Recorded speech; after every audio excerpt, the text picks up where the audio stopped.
Find yourself a booth, order up a cold one. This is the Spring Bar.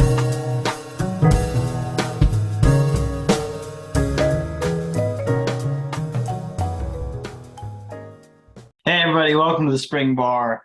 Glad to have you here. I am Casey, and I'm joined by one of my co-hosts who, all right, let's think about this real quick. So Colonel Sanders is no longer around, right? That's what the government tells us. But I believe if you look at this individual, he is a solid stand-in, if not the Colonel Sanders, Joe in the OC.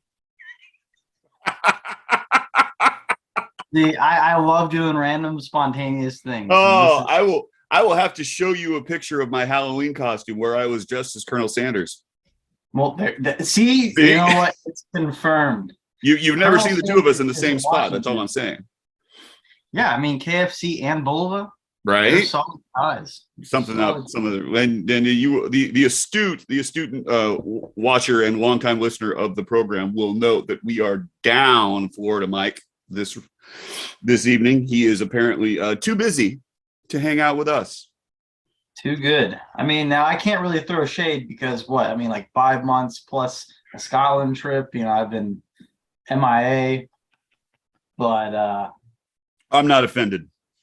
I get it. I get it. Dude, honestly, moving sucks. I hate moving with passion. It does. He's in the process of moving. He's got to be out in a couple of weeks, and they've got a lot of. Apparently, he's grown to the size of his goldfish bowl, so there's a little bit of downsizing that needs to go through. So right. I mean, it just naturally happens. I'm looking around at my place, like the day that I need to move is gonna suck. Oh, I've been thinking about it. I've been thinking about the exact same thing, and we got a lot of little crap. So what do you got, man? Anything new? What's new in the world? Okay, all right, all right. I've been giving this some thought. Okay, let's talk new watch alerts. Okay. Okay. Yes, please. Because I got nothing. I am dry, high and dry, nothing. So I need to live vicariously through you.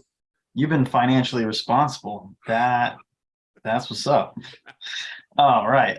So this is the very blown out right now, but this is that Omega I got. It's not coming through very well. But I think you've seen it on Instagram. And this is a manual wind Omega Geneve with a date complication. It's that silver dial. It's got a really nice bit of patina to it. The lugs it's not a really refined case though. It's kind of a rougher hewn case, but it's still great. Yeah. So I would say it's looking at it, it's almost Speedmaster like you could tell those lyre lugs may have formed from this at some point, or because the lyre lugs have this twist to them where this is just straight bang.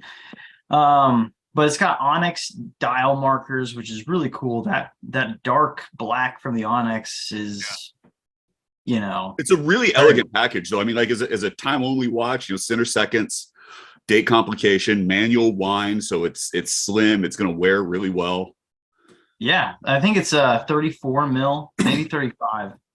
Lug to lug is pretty compact. I don't know what it is off the top of my head, but the quick set is weird. So when you pull the crown out all the way, that's how you activate the quick set. It's on that second position rather than the first position. Yeah, but instead of you turning the wheel, it's just you pull it out. Oh yeah. I've got a couple that are of a similar fashion, and that's all it is. Like Seiko has kind of the same thing on some of this where you push it and that'll do it as well. Yeah. So I mean, I think that's kind of nifty. And so I paid, $300 to $350 for this, and I think for that price to get an Omega, that's not bad.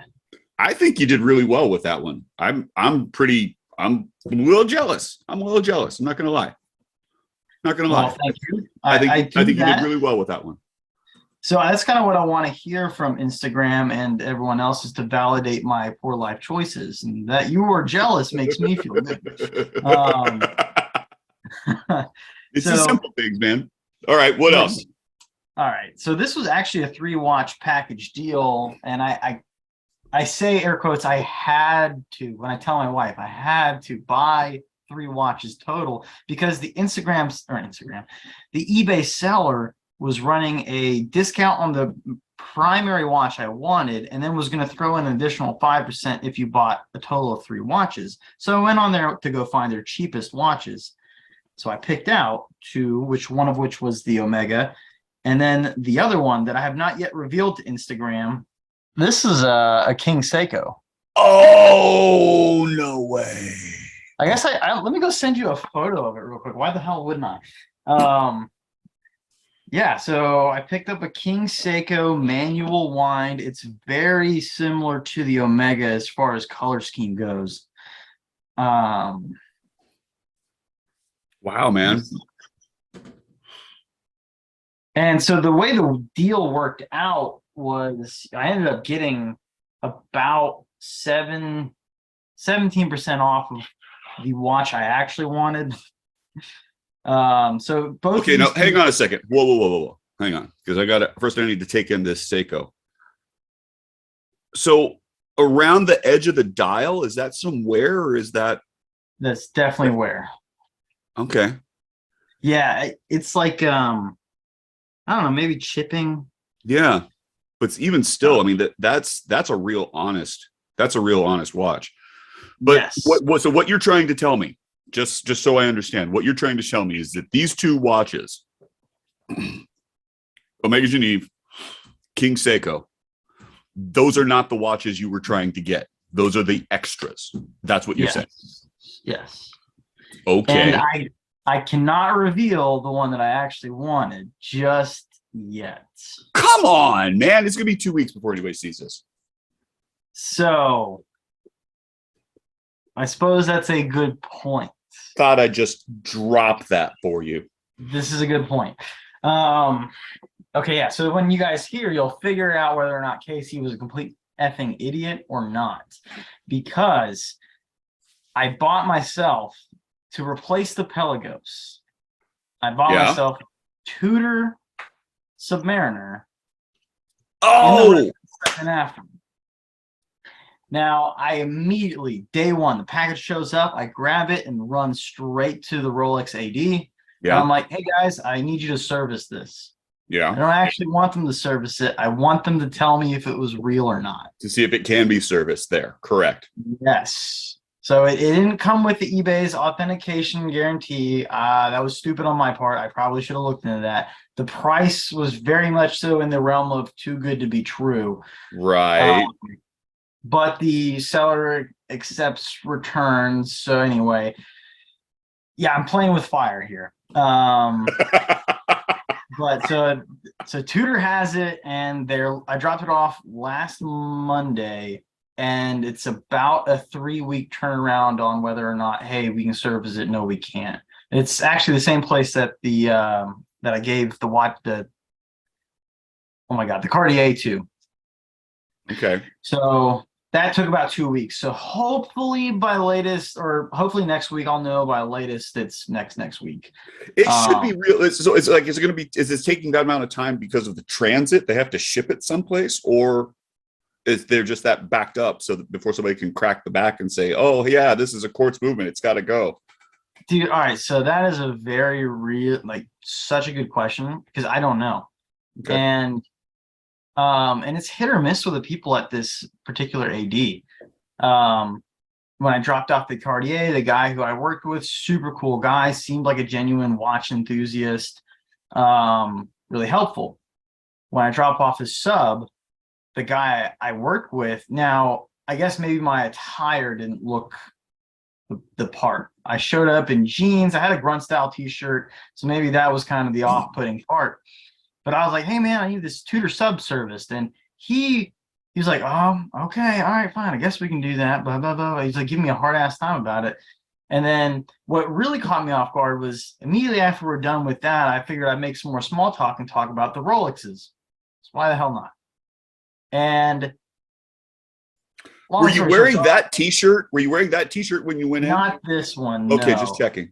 I was wearing my combat engineer one. So I'm looking at a solid gold day date. And I'm like, not that I'm actually interested. I'm like, hey, what's the weight on this? He goes, we're looking at 3 to 5 years. I'm like, I'm just sitting here going, you, bro. And then the other thing was, I was like, all right, fine, let's talk about the Explorer then. What's the weight on that? He's like, oh yeah, it's pretty tough to come by. I don't really know. I don't know when you're gonna get one. Hang And on, I'm like, what watch were you wearing when you walked in? I just came in with the sub. So you weren't wearing a watch? No. Oh, okay. So this guy's That's like, okay, but that's weird though. Everything about that is weird because you walked in with a Tudor sub, which puts you into some rarefied air, just kind of well, regardless. the It guy was certainly like, should. the guy was like, this is the second one I've ever seen. Really? So he clearly, one, understood what it was, and then two, has only seen two since he's worked there. Now, who knows? He's probably my age, so he's worked there for maybe 3-4 years. Anyway, yeah. So this guy's like razzing me a little bit about the Explorer, and I didn't want to be that guy because I almost wanted to call him on shit and be like, dude, it took me 3 months to get the Explorer, so something's up. Well, we all know what's up. We all know what's up. It's the 80 So game. when you go and collect that watch, make sure you wear the Explorer. Yeah. Say, yeah. You said it was gonna be like a couple of years, but I mean, I just got this. Yeah. Now that's only if your tutor's legit. Right. Right. Your tutor's a fake, and you walk in with a fake. Oh man. Wow. This could be so good. Yeah, I would be super pissed if it wasn't. I'm gonna raise hell with this eBay seller. But anywho, so yes, that's what the whole secrecy is. And it kind of brings me around to like not necessarily new watch alert, but new like in my life alert. Jesus. I've fallen and I can't get up. Well, that's where I'm going, man. Like my whole period of being a young adult, it's pretty much done. Like now I'm just a standard adult. And so now all this dumb stuff, this has got to stop. Now you're grown up. This is it. This is pretty much. This is your grown up watch. Yeah. So like the next target is a house and God willing some kids. Yeah. I just can't do this if that's where I want to go. So that was man. Yeah, peace out. And I knew that going in. Like I knew that going into this. Like this was my last hurrah. I'm still young enough and I'm making enough money to where I can do stupid shit.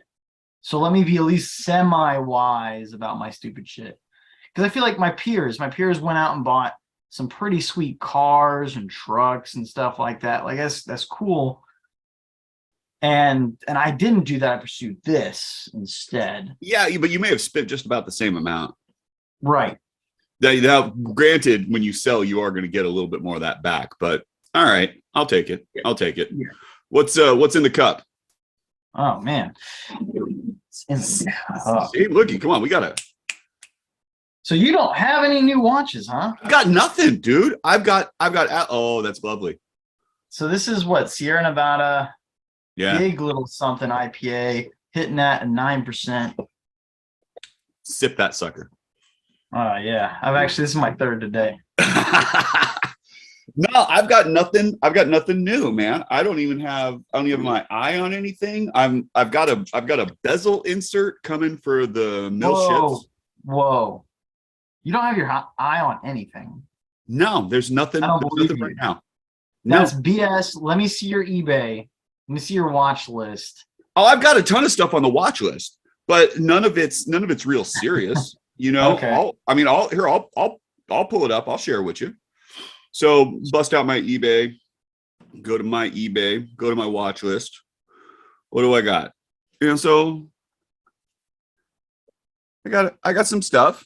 Whoa, go back up. Is that the Caravel with the booty plug? Yeah. Handset? Yeah. I'm looking at that as well. Yeah. It's going to go today. When I saw it first, it was 99 cents. It's up at 6:46. It's got 1 hour and 46 minutes. So, check it when we're done. Because I'm expecting that sucker to go high. It's going to go for well over 7. Me too. which is, looking at it, it's comparable to the one I have. This one has a 666 on the dial. I would prefer that. Yours But doesn't? no, mine doesn't. I've got a no, it's just Carabel, and then no 666 on the dial. Damn. Which Okay. I've seen a couple other dials since. I'm like, I mean, for the most part, my watch list is really a lot of watches that I have and watches that I know are mildly unobtainable. And so it's just kind of to keep track of what the pricing is and what things are going for, that kind of stuff. And then I'm also, I people hit me up all the time for like, oh, I'm looking for this or I'm looking for that. And so I'll throw that stuff up too and send links and whatever else. But I've really got nothing. I've got nothing that's incoming. Mike's got a couple watches for me that he's doing some work on, and then I'm gonna send those out for movement work, and then probably sell 2 of them. What we're talking about is I bought 4 of the same Canadian, right? That Canadian 666 in the gold case. The cases are a little bit worn.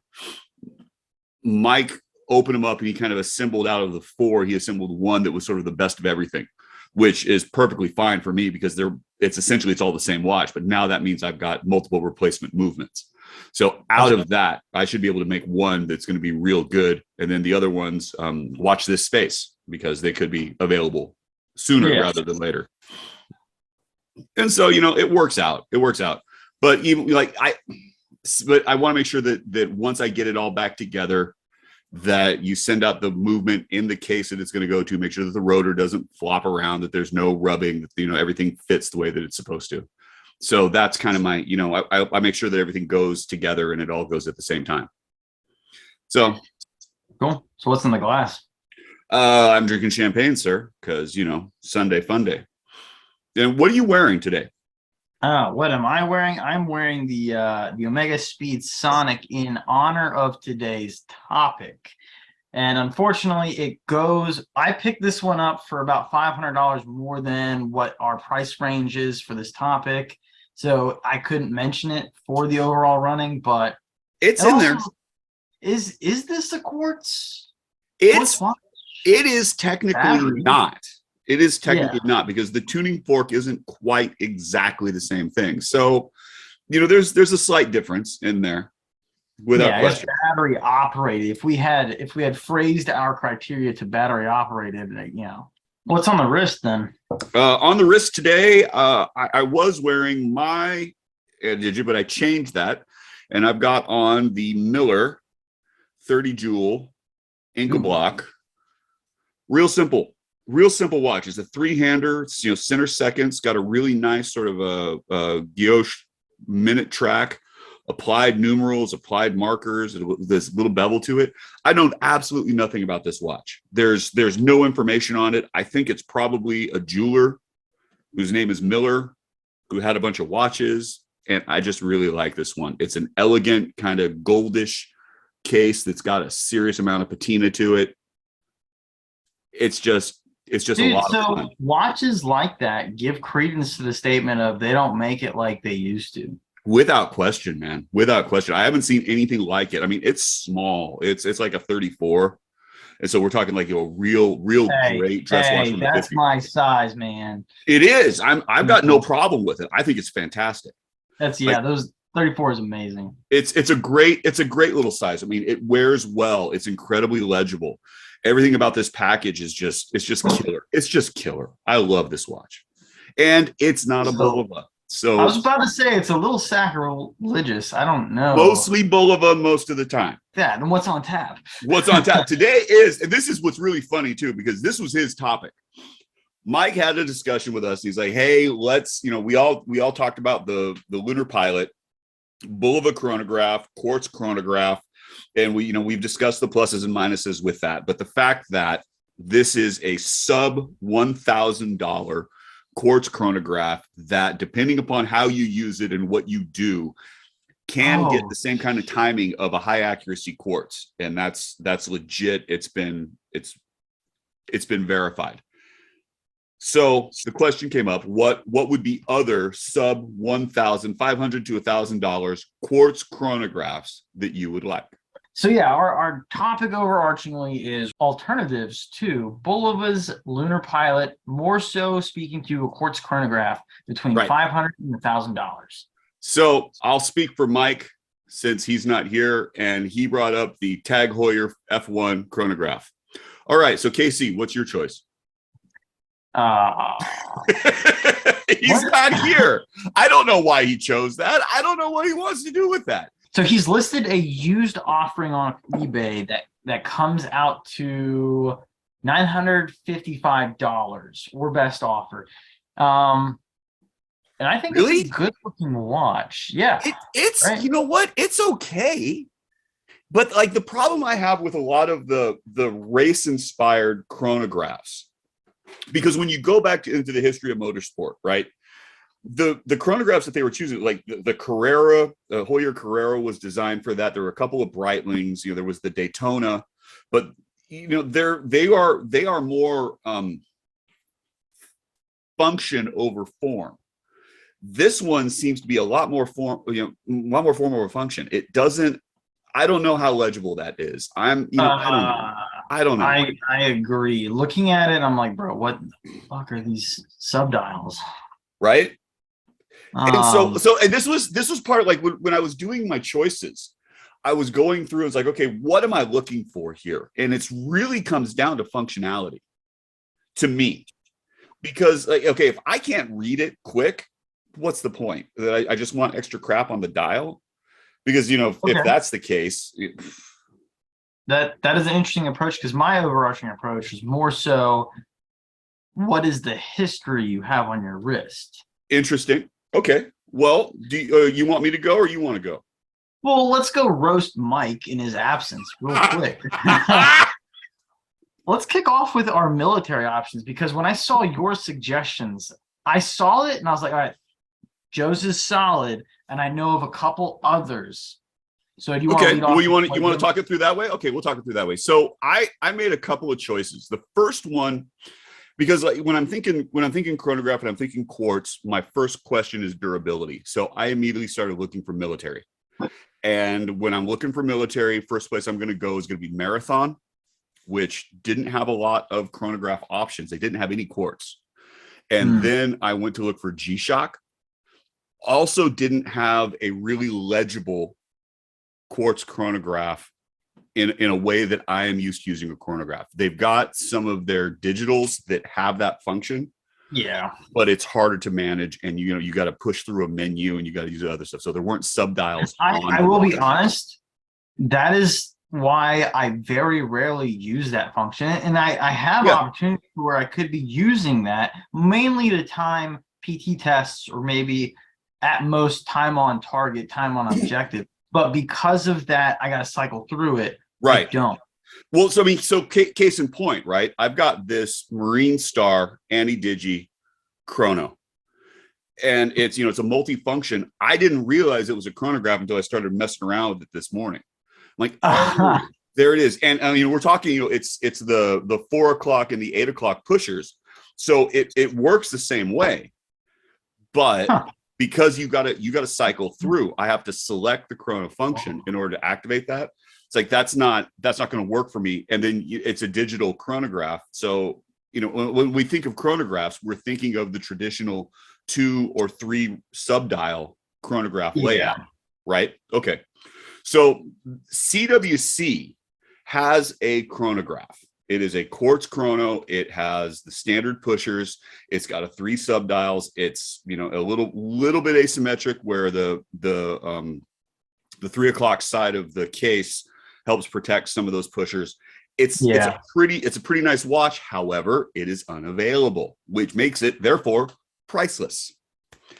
I don't know if you can find one. I looked for Chrono 24. I couldn't find any that were used. And I don't think that you're going to be able to catch one of those for under $1,000, which is the ceiling for our discussion. Right. And so then, and kind of going through that, then I started to look around, and that brought me to the Hamilton. And so it is the Hamilton khaki. Yeah. Reference H765-22931 with a caliber G10-211. It's out of the aviation collection. It's a 41 millimeter black matte dial, kind of a sword hand, stainless steel, sapphire crystal. It's got subdials at 6 and 10. Yeah. And a quartz movement. And I think that is just an absolutely epic looking watch. It is, and I think it's a good, maybe, I don't even want to say homage to, because I feel like Hamilton definitely supplied watches to the British military. So there's a potential this was something they may have supplied. I don't doubt that there were military applications that go with this, but I'm also kind of curious because it's not your standard configuration. And I think that the military shies away from that. Particularly when you're looking at something, this is going to replace something that we already had. Let's try to make it as close to the original as we can. Yeah. I don't know. I think that this is a military inspired piece. I think that if you showed up with it, nobody would be upset, but I don't know that it would be issued. Yeah. I think it's a fantastic looking watch. I'm absolutely thrilled with it. What was your military choice? So my military choice actually will fit within our price criteria, and it is a Seiko. And so I was looking at your Seiko, and you've got those four separate. Like, how do you set the watch? Oh, I have no multifunction, idea. Right? So this is the thing. So this chrono, right? This quartz, I got no booklet on it. And I imagine I could find one online, but even without a booklet, just looking at it, looking at the way there's mode, there's reset, there's start, stop, and then there's the adjustable crown. I can set the watch. I had to adjust it today. It wasn't that hard. Okay. So that sucker, I don't know. I almost was going to suggest that it was the same movement, but then I forgot that you have an anti-digi. So this particular movement, and I've got notes from the seller on eBay, and let me go throw out the price right now. In US dollars, they want $886.75 plus $17.12 in shipping. So we're under our $1,000 ceiling. This particular watch is what? Even look for used, man. I was going straight new the whole way. Yeah. No, see, that's what I thought when I saw the CWC. I was like, oh, this guy's shooting used. I'll go there too.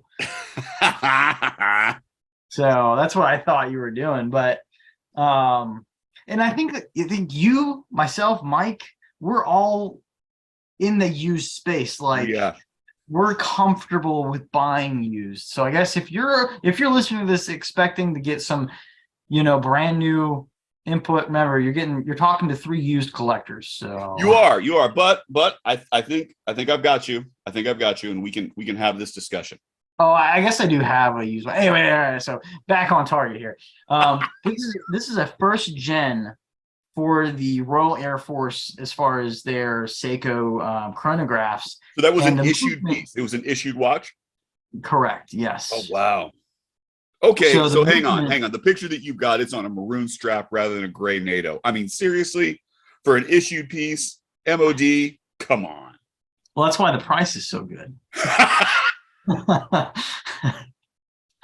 But the movement on this is a caliber 7A28. That means nothing to me. It might mean something to you, but apparently it's the first analog quartz chronograph in the world. Really? And this particular military piece for under $1,000? Yeah. Nice job, dude. So just over 11,000 were produced in total, and I'm speaking to the military version, but that particular movement was very abundant. So if you do pick up this used piece, the chances of you being able to service it relatively cheaply should still be in within reason. The case diameter on that Seiko is 37 millimeters. That's so good, though. Yeah, everything really about is. that watch, like that whole package. I think you win. You win on this one. You get genuine like military provenance. You get horological provenance. You get a good size. So then All right. what is your next? I don't know. I don't know if you can beat this sucker. It's the Seiko, Yeah. right? And it's the SSC 813. It's part of their Prospects line. It's a triple register chronograph. The one that I picked was the Panda configuration. Dude, Man, it's a pretty watch. It really, really is. it's an inspiration from all, homage to none. It's Right. Like really you good. take a look at it and you can see the Nina Rent, you can see the Daytonas, you can see all of it, but it's obviously Seiko. It's really well executed. The bracelet looks fantastic. The dial is massively legible. So the 3 and 9 subdials are a little bit larger. The 6 subdial is a little bit smaller. The font is excellent. The markers are great. The hands are great. I mean, everything about it is just really, really killer. And that comes in, what was my price point on that? Was it $800? Yeah, right around that. Right around that. And so, you think about that sort of stuff. It's like, okay, that one's great. Now that's a solar, right? Yeah. Right. Damn. Right. It's like, okay, so it's a solar quartz movement. I'm like, come on. That's pretty good. Right? 100 meters depth resistance,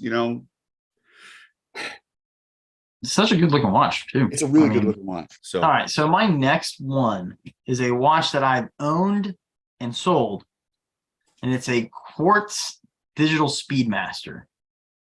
Oh, yeah. So what you're essentially getting is a Casio with the Omega branding and the Speedmaster. Yeah. So this is coming in at $970.64, free shipping. So I'm still good on the ceiling. However, having owned one of these, I really cannot recommend them. But if you are like super diehard and you want to be in on Speedy Tuesday, this is one of your viable options. Okay. And I would say it's better than a Moonswatch. Overall, I can't recommend this watch. I just thought it was cool because it fit within our criteria. Now, this one's super cool. I've followed Stratton for a while. I don't know if you're familiar with Stratton. I'm not. So Stratton is this, they do racing accessories, they do gloves and other stuff. But it's a lot of 70s inspired watches. And so they do a mecha quartz and they do a couple of mechanical ones, but they obviously are $1,000+ This particular one is $499 plus tax. So I'm using plus tax to get me up into the 500. And you'd also have to do shipping, right? Or is it free shipping? You have to pay for shipping. Oh, see, there you go. You're good. So what I picked out was the really cool red and white variant. You can see it in the chat, or not chat, but the, share drive, Google. And, it's got the same kind of dial layout that my vintage Valjoux watch has here. But you get it in mecha quartz, so you don't get this ugly ticking seconds hand. You get like what looks to be a genuine mechanical chronograph in it. You're looking at plus to minus 20 seconds per month with that. It's a Seiko movement. The diameter is 44, so it's a little big. And your lug to lug comes in at 50 millimeters. So it's not. They're good looking watches. Like I just brought them up. You've got a bunch of different options as it comes through. The racing chronographs, the other one. You've got it's a solid watch. You take a look at that, you'll know what you're looking at. It works. Yeah. So Stratton, I think, is cool. I've never actually pulled the trigger on one, but I think they just make great vintage inspired watches.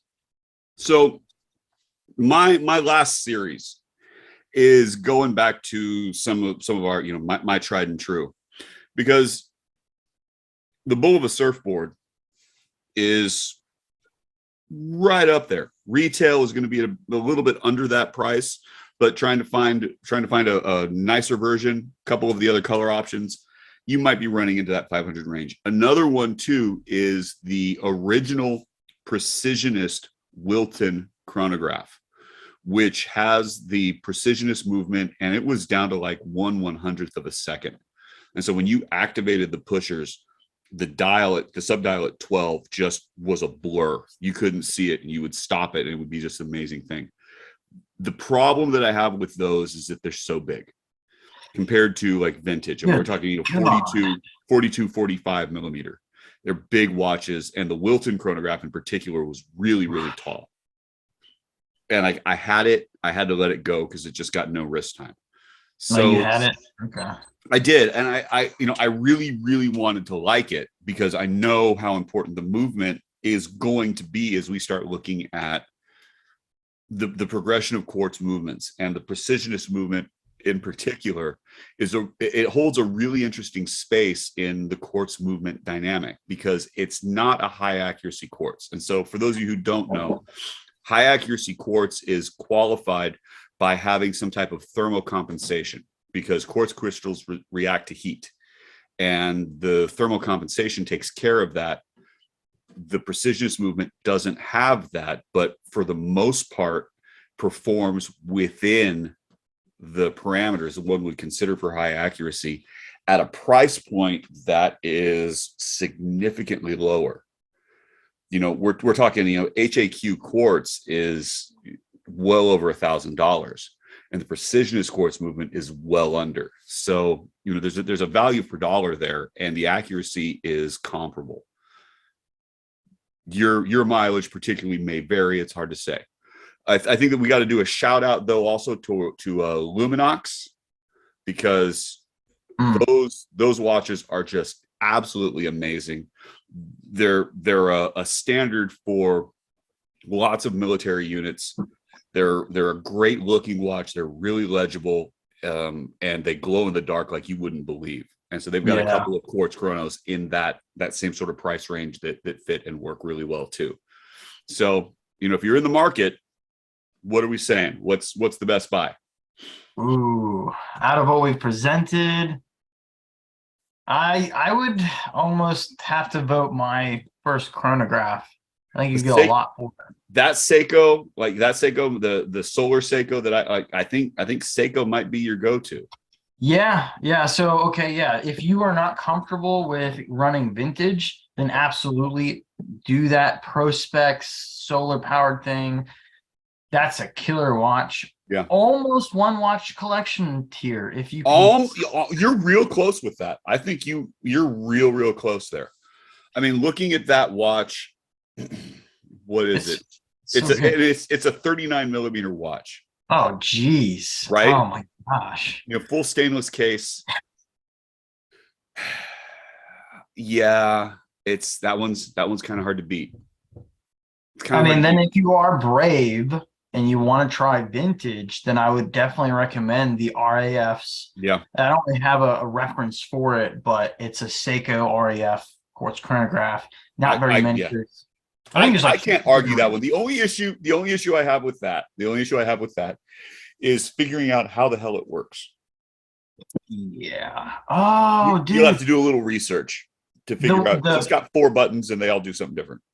But the button at the 8 o'clock is knurled like a crown. So maybe that's your crown. And that kind of narrows things down. I don't know. So if you buy one, let us know, because we're really curious how that sucker works. Absolutely.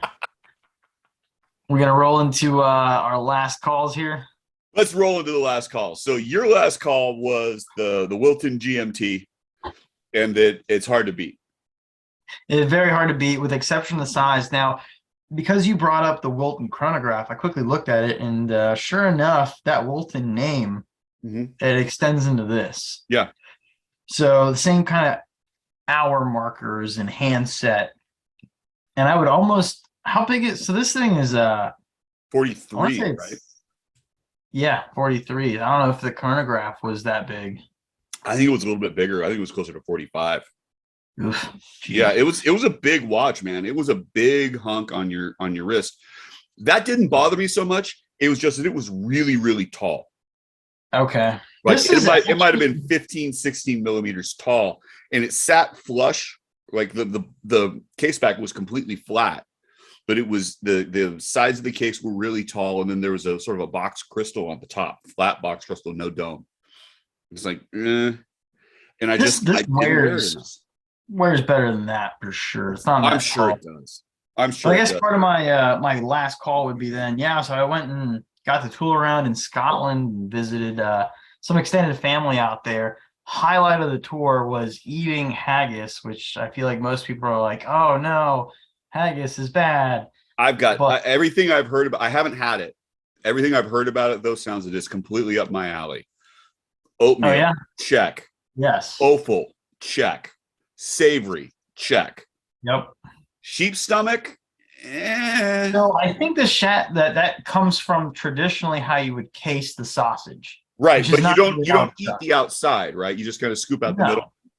No. And even that, most places you get it from, they've already done that. Like you don't get the casing. There you go. I Have got you no ever had problem with that. scrapple? Everything about that sounds fantastic to me, particularly if you've had a lot of beer. Yeah, I mean, if you ever had scrapple, I I don't know, love Joe, you're scrapple. familiar with that? I You love have not? scrapple. Okay, yeah. So it's not the same, but it's similar in taste and like more so texture. I think that's fantastic. I'm all about that. Yeah, so that was good. And then so we went to this, we're in the Isle of Skye, and the wife is good about noticing warning labels, and I'm not. So there's this ruinous castle that was overlooking the cliffs. So there's like there's 100-foot drop. So I'm out on these ruins, and she's like, wait, I think we're not supposed to be there. I'm like, "Psh, if they didn't want me to be here, they put up a fence. And what I hadn't noticed is the fence had been downtrodden from all the other tourists, such as myself. So I breezed through it, and there's this You little didn't turret. notice the fence as you walked right past it and climbed over it. That didn't register with you. Not at all, not for a second. There's this turret. You had to go underground into this turret, and it is hanging over the ocean. And it's like explicitly like, yo, please, for the love of God, do not go in here. And I completely was oblivious to those warnings. And I That's am awesome. like hanging 100 feet over my death. So yeah, it was a good trip. What's your last Well, call? hang on. Did you get to any distilleries? Did you go do a Scotch tasting? I did. I mean, I did do a fair amount of scotch. At the end of the day, I'm not a hard alcohol guy, so Wait. I can appreciate it, but So what distilleries did you go to? Because like I've done a little bit of the Lowlands tour. I've been to Skye. I had a fantastic evening at Oban, which is where right when you take the ferry over to Skye. That's one of the end runs of that. And like I remember trying to sit at a pub in Oban, waiting for the sun to go down in Scotland in summer. Which, if you're not familiar, being at that latitude, the sun doesn't go down till about 11:30 at night. And we had been in the pub since 5. yeah. And they didn't have much food. So I was eating crisps and drinking a lot of Tetley's stout. That was a rough morning. It was a rough morning. Well, so I didn't stop at any particular distillery, I should say. I just kind of was at different pubs and drank what they had. Perfect. Even they better. Had so like at Edinburgh Castle, they had specific, it's almost like the Scottish version of Bailey's, which was actually Canadian. Can't remember what the hell it's called. So there's a few of those cream whiskeys are they're deceptive. Yeah, those are good. Well, my last call is the fact that we are into the weekend before Watches and Wonders. And so by the time you see this, all of the new things will have been revealed, and we'll know what's going on, and we'll know who's done what, and blah blah blah blah blah blah blah. Yeah. And something that's been pointed out, and it's been pointed out from a couple of different, Instagram accounts, a couple of different blog posts, is that there is a level of unobtainium that's going on through this. Casio doesn't go to Watches and Wonders. Timex doesn't go to Watches and Wonders. Seiko doesn't go to Watches and Wonders. And, I can appreciate horology. I can appreciate handmade watches. I can appreciate complications that are, phenomenal. The JC Beaver company has released their what is it? It's a tourbillon minute repeater with parts that are hand finished that you'll never see, and all of this level of stuff, and that's great. And that's great. But I think they're limited to what, like 50 pieces a year or something like that. And the first piece is going to be going up for auction at Phillips. And that's going to set the price of the used market. And yeah, okay, that's nice. But I teach high school. I'm not buying that. I'm not going to buy one of those. I collect Bulova. I collect vintage Bulova, which is at the most point cheaper than contemporary Bulova. And, I do that because I like the brand. I like the hobby, and it fits in with the lifestyle to which I've become accustomed. Yeah. I understand that there is a level of trade show esqueness that goes with that. And you want to put your best foot forward. But Yeah. I'm still looking at our viewer, our listener, the Spring Bar member. They're not going out and buying a lot of this stuff.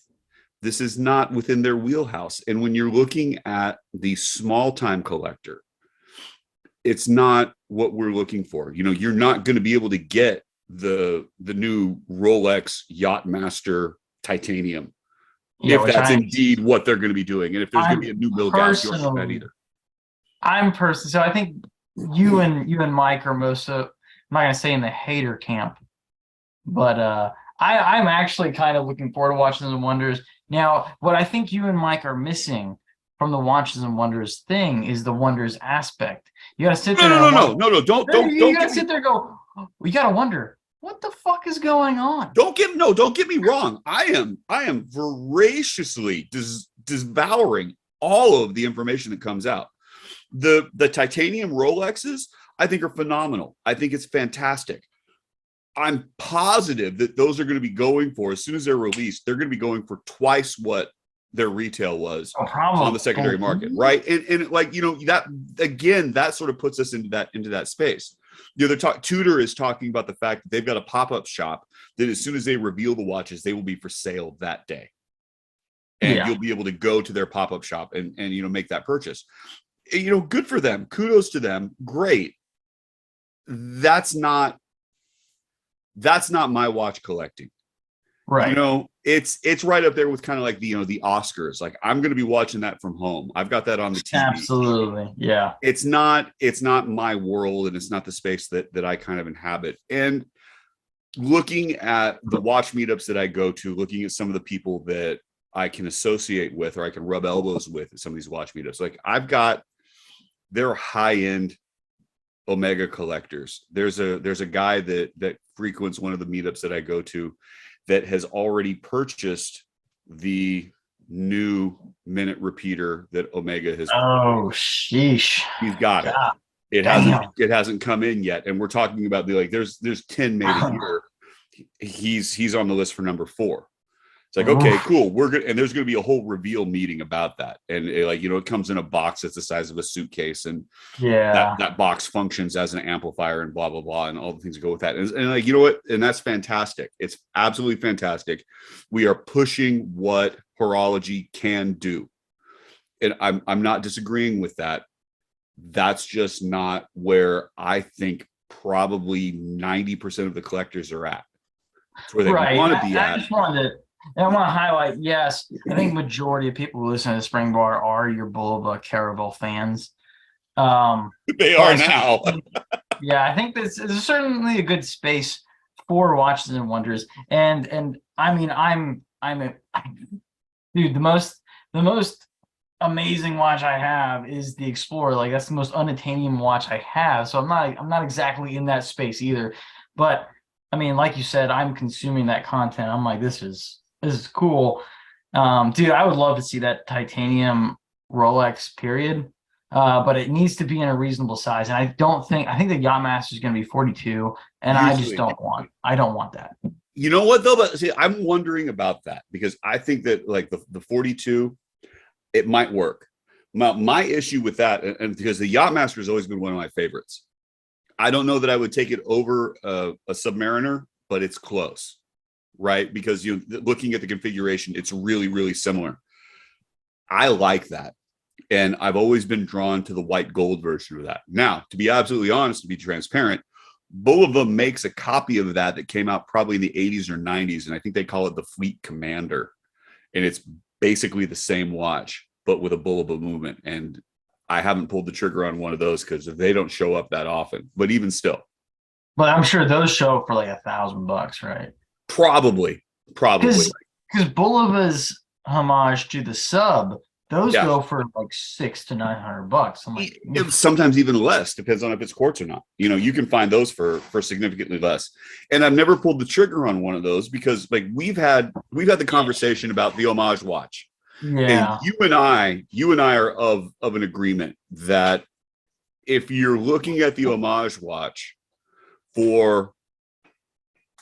because you can't afford the one you want, you're better off waiting. Mike is of the opinion that it gives you the access to the watch that you wouldn't get otherwise. You can get into something that's similar for a lower price point, blah, blah, blah, blah, blah. And I think that, you and I agree there's like, I'd rather save my money and get the real thing rather than. Yeah. And let's say that you can't reasonably obtain because that watch is like just so far out of your price range. Then go invest that money into something else that has its own character, that is its own thing, Right. There's so many beautiful watches out there that are possibly better than what you're lusting after. Because if you're looking at the MB&Fs or you're looking at Patek or you're looking at, any of the others, Vacheron, for instance, the holy trinity of dress watch. Yeah. Okay. Nothing's going to scratch the itch for a Reverso like a Reverso. Yeah. Yeah. Right. Now, and you but when we talk about your Cartier, you picked up a quartz, which gets you into Cartier. You got Cartier on the dial. You are into that watch for a significantly lower amount. However, everybody's done a copy of that Cartier. Absolutely. Yeah. But like I would absolutely argue that if I were going to be going to look at a Cartier like that I could look at vintage American Art Deco watches, mechanical movements, gold cases, similar sizing. Right. Like you've got one, I've got one, Mike's got one. Exactly. That watch should be just about in the same space as any of the Cartiers. Jesus. Watch abuse. Good Lord, man. Yeah, I'll drop that straight on his face. You better. Although you did have a really interesting point that if you set it down the crown, replacing a scratch is a whole lot easier. Yeah. So, fuck, where were we going? Well, okay. Just to round it out, though, like one of my favorite homage companies is Smith's. You got that Everest, right? Which is like the Explorer. Yeah. It's so good. And I mean, obviously the quality behind it is not the same, but it feels pretty damn good. Compare that to your Explorer. Bracelet quality, move quality, movement, the winding. How's it feel? What's the difference? So immediately winding and then just setting the watch, I can tell this is a higher quality watch. And then the brush finishing, I can tell it's far more fine. It's more fine. The bracelet is sturdier. But at the end of the day, like I've already mentioned, I'm moving out of the being a young adult, doing whatever the F I want. Now I got to be an adult thing, right? So moving back into the space of reality. If I can no longer afford this, the Smiths is the next best damn thing. And what makes Smiths so much better in the world of homages is it doesn't homage the new Rolex. Right. It homages the original Explorer. Yeah, the 1016 Explorer. Right. Yeah, the $50,000 plus thing that most people are not going to be able to obtain. So go Smiths. But now hang on. You also had that you had that Seiko, right? You did a Seiko version of that, didn't you? Yes, I built that. Yeah. Right. And so, how does that compare? Because, that was the two. Shit. That was complete garbage. Now, okay, is that because it was a Seiko homage, or because you did it? Yes, but no. The problem was it was a Seiko only by printing on the dial. The movement was made in Wuhan, and the moment I pulled out the stem, it got coronavirus and it stripped all the teeth, and like it was done. I got what I paid for. Okay.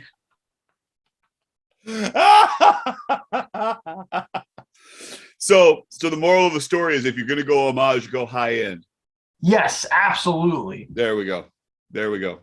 So on that, I think it's probably time to end. We are the Spring Bar Podcast. You can find us at the Spring Bar Podcast on Instagram. You can hashtag us at the Spring Bar Podcast. You can email us at the Spring Bar Podcast at gmail.com. On a personal level, I am Watch Taylor Youth, all one word, TAYLORUPH, KC. I am time.hack1636, and let me go find his name because he who shall not be mentioned gets 120 clicks, all spelled out, one word, 120 clicks. I thought it was 169. Well, nice. Yeah. You can reach us, and for all of those things, you can find us on YouTube. You can find us on wherever you get your podcasts from.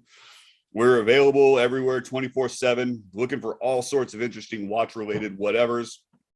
So until next time. Until next time, I want to see you hashtag your funkiest watch. Until our next episode, throw us up whatever you have that's like super just weird, completely weird. Shoot, something off the top of my head to inspire what I'm talking about. Yeah, I would throw for my funky watch the digital Invicta temperature watch. That's the kind of funky I'm talking about. So if you have something like that, throw that up, hashtag us, let us oogle over it. There you go. I'll take that. That's a fantastic idea. We want all the funky that you can do. We'll take it whatever we get. So until next time, cheers. Adios. All right.